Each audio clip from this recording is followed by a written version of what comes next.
দক্ষিণ ভারতের একটি গ্রামে ভোলা নামে এক মাঝি ছিলেন।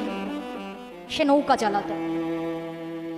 আপনি যেভাবে ভগবানকে আপনার যাকে দেখে মনে ভক্তি হবে আপনি তাকে সাধনা করুন, নিশ্চয়ই তার দর্শন পাবেন, কৃপা পাবেন। দক্ষিণ ভারতের কোনো একটি গ্রামে ভোলা নামে এক মাঝি ছিল, সে নৌকা চালাতো। তাই যে ভোলা, তার এই বিচিত্র নামটা কেন?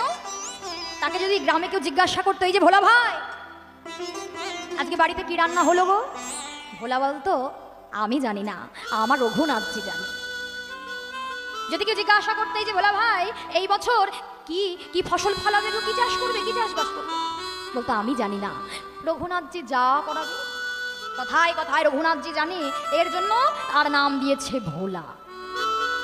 ভোলার একটি কন্যা আর একটি পুত্র।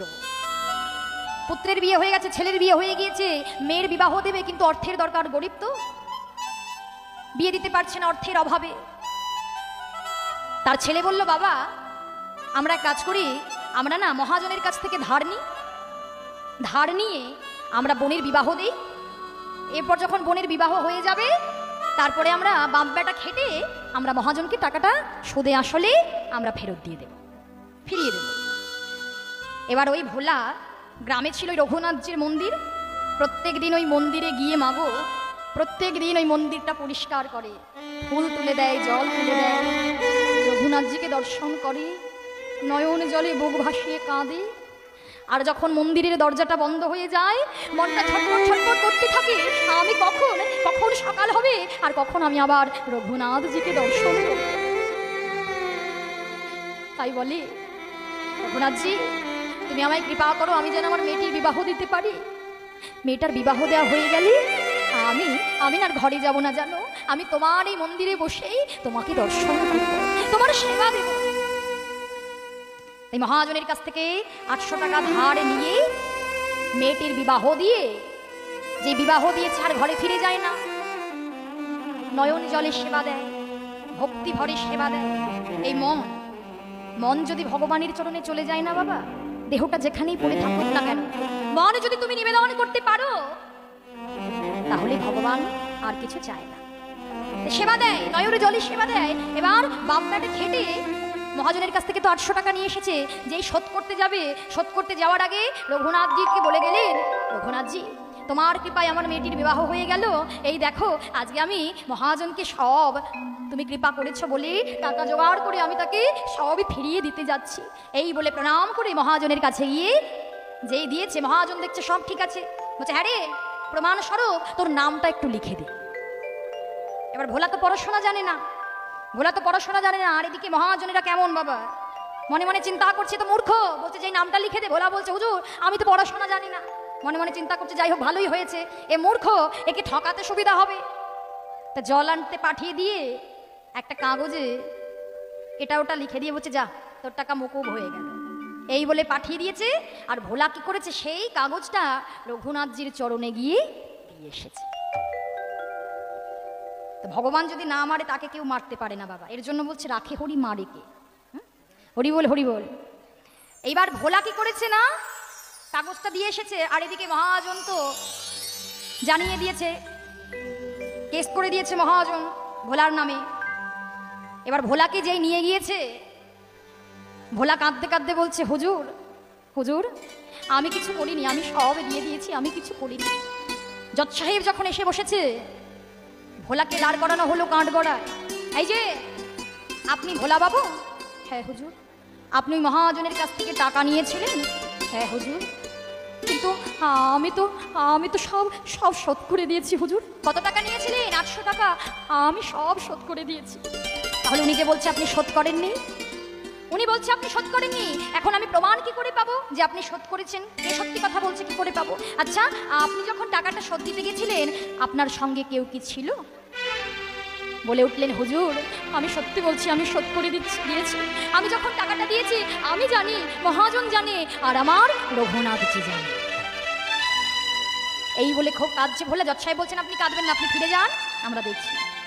এই বলে জজ সাহেব একটি সমন তৈরি করে, যখন ভেবেছে রঘুনাথ নামে কোনো একজন ব্যক্তি আছে তা কর্মচারীকে বলেছে, তা খুঁজতে বেরিয়েছে, কোথায় রঘুনাথজি, কোথায় রঘুনাথজি।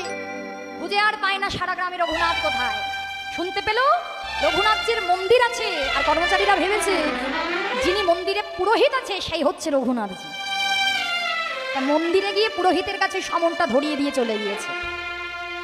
আর পুরোহিত সেটা খুলে ভগবানের মন্দিরে গিয়ে রঘুনাথের কাছে গিয়ে বলছে, প্রভু, এতদিন ধরে তোমার জন্য ভক্তরা কত দামি দামি সেবার উপহার পাঠিয়েছে, সেবার সামগ্রী পাঠিয়েছে, দামি ধূপ পাঠিয়েছে, ফুল পাঠিয়েছে, সেবার জিনিস পাঠিয়েছে।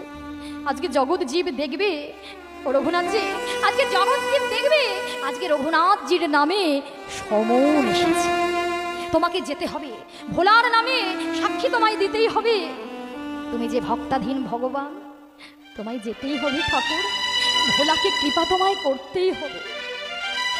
পুরোহিত নয়ন জলে বুক ভাসিয়ে কাঁদছে, ঠাকুরকে ডাকছে, ভোলাও কাঁদছে। পরের দিন যখন ভোলার ডাক পড়েছে, রঘুনাথজিকে সময় মতো পূজারী সেবা দিয়ে পোশাকটা পাল্টে দিয়ে সেবা দেওয়া হয়ে গিয়েছে। আর এদিকে ভোলাকে যখন ডাকা হলো, জজ সাহেব ডেকে উঠলেন, ভোলার সাক্ষী রঘুনাথজি হাজির হো, হাজির হো, হাজির হো।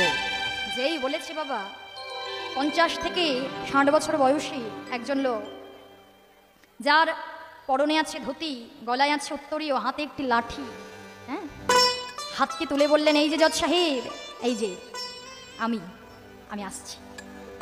এই বলেই কাঠগড়ায় দাঁড়ালেন রঘুনাথ। হরিবোল হরিবোল। যেই কাঠগড়ায় দাঁড়িয়েছে রঘুনাথ, জজ সাহেব বলছে, আপনি তাহলে রঘুনাথ জি? হ্যাঁ হ্যাঁ জজ সাহেব, আমি হলাম রঘুনাথ। আচ্ছা, ওই ভোলা ওই মহাজনের কাছ থেকে টাকা নিয়েছিল? হ্যাঁ হুজুর। কত টাকা? 800 টাকা। যখন টাকাটা ফেরত দেওয়া হয় আপনি ছিলেন, আপনি দেখেছেন নিশ্চয়ই। এখন কি করে বুঝবো আপনি সত্যি কথা বলছেন? সত্যি কথা বলছেন, আপনি তো ভোলার হয়ে মিথ্যে সাক্ষীও দিতে পারেন, কি প্রমাণ আছে? বলছে, হুজুর, আপনি এই মহাজনকে এখানে দাঁড় করিয়ে রেখে আপনার কর্মচারীদের পাঠান, গিয়ে দেখবেন মহাজনের বাড়িতে ওই আলমারির ভেতরে একটা লাল রঙের ডায়েরি আছে, যেখানে 36 নম্বর পৃষ্ঠাতে একটি কাগজ আছে, সেখানে দেখবেন ভোলার টিপছাপ আছে আর লেখা আছে, সমস্ত টাকা বুঝিয়া পাইলাম। গিয়ে দেখুন, নিশ্চয়ই পাবেন। কর্মচারীকে পাঠানো হলো, ওই 36 নম্বর পৃষ্ঠা থেকে বেরিয়ে এলো। জজ সাহেবকে দেখানো হলো, ভোলা মুক্তি পেল, মহাজনকে ঢুকিয়ে দেওয়া হলো জেলে, কারাগারে যেই নিক্ষেপ করা হয়েছে। এবার জজ সাহেব ওই রঘুনাথজিকে দেখেছে না, মনে মনে চিন্তা করছে, সবাই চলে যাচ্ছে, এবার ভোলাকে ডেকেছে, আই ভোলা, আই ভোলা, এদিকে আয়। ভোলাকে যেই ডেকেছে, হ্যাঁ হুজুর, আপনি কৃপা করেছেন, আমি মুক্তি পেয়েছি, আই ভোলা শোন শোন। আচ্ছা, ওই যে রঘুনাথজি যে এসেছিল, তুই রঘুনাথজিকে চিনিস? হ্যাঁ হুজুর। তা রঘুনাথজি কোথায় থাকে? কেন? আমি যেখানে থাকি। মানে তুই কোথায় থাকিস? কেন? যে রঘুনাথজি যেখানে থাকে। আরে বাবা, কি বলছিস বুঝতে পারছিস না? আরে রঘুনাথজির বাড়ি কোথায়? মানে রঘুনাথজি কে? রঘুনাথজি কি ওই মন্দিরের পূজারী, পুরোহিত? না হুজুর। তাহলে রঘুনাথজি কি ওই মন্দিরটা স্থাপন করেছে? না হুজুর। তাহলে রঘুনাথজি কি ফুল তোলে, জল এনে দেয়, অন্য কিছু করে? না হুজুর। আরে বাবা, তাহলে বুঝতে পারছিস না কি বলছি? তাহলে রঘুনাথজি কে? ভোলা বলে উঠলেন, হুজুর, রঘুনাথজি জলও আনে না, রঘুনাথজি ঝাড়ুও দেয় না, রঘুনাথজি মন্দির নির্মাণও করেনি, রঘুনাথজি পূজারীও নন, স্বয়ং মন্দিরের ভেতরে যিনি বসে আছে সেই হলো আমার রঘুনাথ। বল হরিবোল। জজ সাহেব উঠে দাঁড়িয়ে পড়লেন। জজ সাহেব তার পোশাকটা খুলে টেবিলে রেখে দাঁড়িয়ে পড়লেন, আর বসতে পারলেন না। আর সোজা সেদিন থেকে বৃন্দাবন। যখনই বিবেক দংশন, এত বিবেকের দংশন হলো,